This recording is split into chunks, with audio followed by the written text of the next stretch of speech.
আজি আপোনাক মই এনেকুৱা ভিডিঅ' কথা ক'ব গৈছোঁ যিটো নষ্টালজিক হৈ যোৱাৰ পথত আৰু এই ভিডিঅ' সম্পূৰ্ণ ভিডিঅ' শেষলৈকে তাৰ পেজটো স্ক্ৰল নকৰালৈকে আহক কি এনেকুৱা নষ্টালজিক হৈ যোৱাৰ আহক তেতিয়া ভিডিঅ'টো চাওক আহক তেতিয়া আহক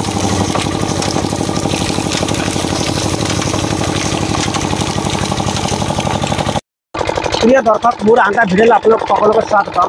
আজি নষ্টালজিক হৈ যোৱাৰ পথ এনেকুৱা এটা বস্তু আপোনালোকৰ মাজত উপস্থাপন কৰোঁ কুঁহিয়াৰ খালত কুঁহিয়াৰ কেনেকৈ পেৰে আৰু কুঁহিয়াৰৰ ৰসেৰে কেনেকৈ কেৰাহীত দি পেলাই গুড় বনাই লেট্ৰি বনায় তাৰ পিছত সম্পূৰ্ণ ভিডিঅ' একেলগে চাই থাকিব নিশ্চয় আপোনাৰ বহুত ভাল লাগিব আহকচোন কুঁহিয়াৰৰ খালত কুঁহিয়াৰ কেনেকৈ সোমাই দিয়ে ৰস ওলায় আৰু সেই ৰসেৰে কেনেকৈ কেৰাহীত দি পেলাই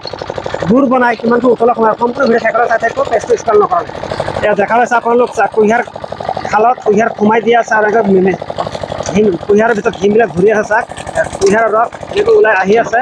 কুঁহিয়াৰ পেৰি আছে কুঁহিয়াৰ পেৰা খাল হয় নষ্টালজিকৰ পথত গুচি গৈছে এতিয়া মানে 2010 চনৰ পিছৰ ল'ৰা ছোৱালীয়ে দেখাই নাই কুঁহিয়াৰৰ ৰস কুঁহিয়াৰ কেনেকৈ পেৰা আৰু চাওক এইফালে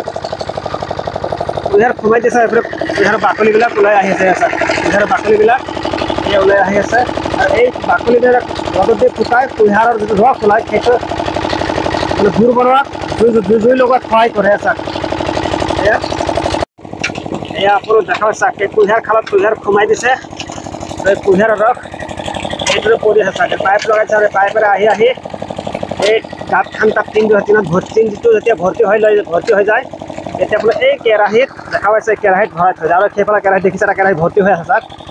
এটা কেৰাহী অলৰেডি ভৰ্তি হৈ গ'ল আৰু এটা কেৰাহীত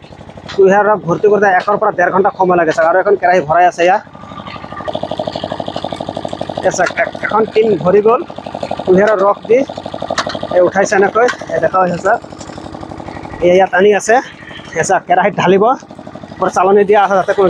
লেতেৰা বস্তু জাবৰ জোঁথৰ নাযায় চাওক কি ধুনীয়াকৈ আছে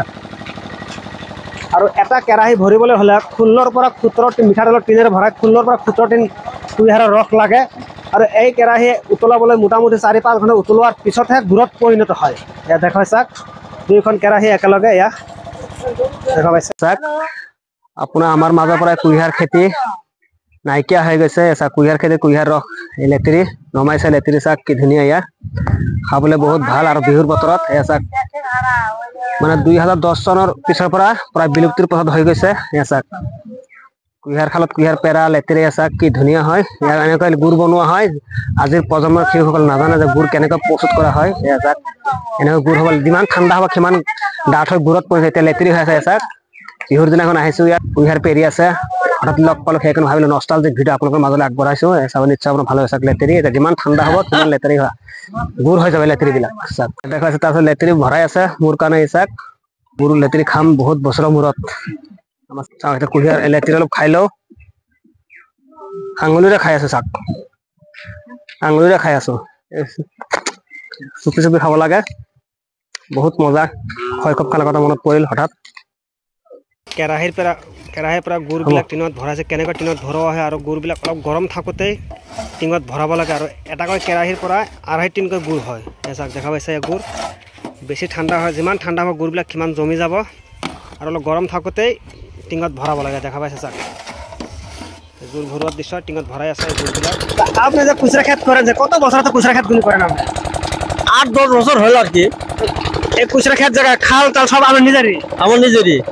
প্রতি বছরতে একবার করে খুচরা খেত আপনার লস না লাভ হয় আমার ধরো লস তো কোনো হয় নাকি লাভই হয় আপনার কত বিঘা মাঠে খুচরা খেত আছে না বর্তমান আছে আর কি 10 বিঘা মতন আছে এই খুচরা খেত যে খুচরা মেরে যে খালা মতো কত কয় মাস নেবে মোটামুটি ধরে 2.5 মাস কোন বছর খুচরা ভালো হলে 3 মাস লাগে দর্শক বিন্দু দেখা শুনা পালে কুঁহিয়াৰ ক্ষেত্ৰত গৃহস্থ তেখেতৰ নিজৰ কুঁহিয়াৰ খেত কিমান কমালে কেনেকৈ কিমান বহুত কষ্ট কৰি মেহনত কৰি বছৰত এবাৰে ফচল আহে কুঁহিয়াৰ খেতিৰ বহুত কষ্টৰে এইবিলাক আমাতকৈ অন্য এটা কৃষক হয় এওঁলোকে উৎপাদন নকৰিলে আপুনি মই খাব নোৱাৰিম এওঁলোকক আমি 100 বাৰ 1000 বাৰ চেলুট জনাবই লাগিব দৰ্শকবৃন্দ এই দেখা পাইছে মই এতিয়া কুঁহিয়াৰৰ ৰস ভৰ্তি দুখন কেৰাহীৰ মাজত বহি আছোঁ এখন ভৰ্তি আৰু এখন ভৰ্তি হোৱাৰ পথত আৰু এখন কেৰাহী ভৰাওঁতে কুঁহিয়াৰৰ ৰস দি ভৰাওঁতে 1-1.5 ঘণ্টা সময় লাগে আৰু এই কুঁহিয়াৰৰ ৰসটো উতলাবলৈ 5-6 ঘণ্টা উতলোৱাৰ পিছতো গুড়ত পৰিণত হয় ভাল লাগিব লাইক এটা কৰি কমেণ্ট কৰি শ্বেয়াৰ কৰি দিব আৰু যাতে সম্পূৰ্ণ পেজটো ফ'ল' কৰি আৰু সম্পূৰ্ণ ভিডিঅ'টো চোৱাৰ বাবে আপোনাক সকলোকে অনেক ধন্যবাদ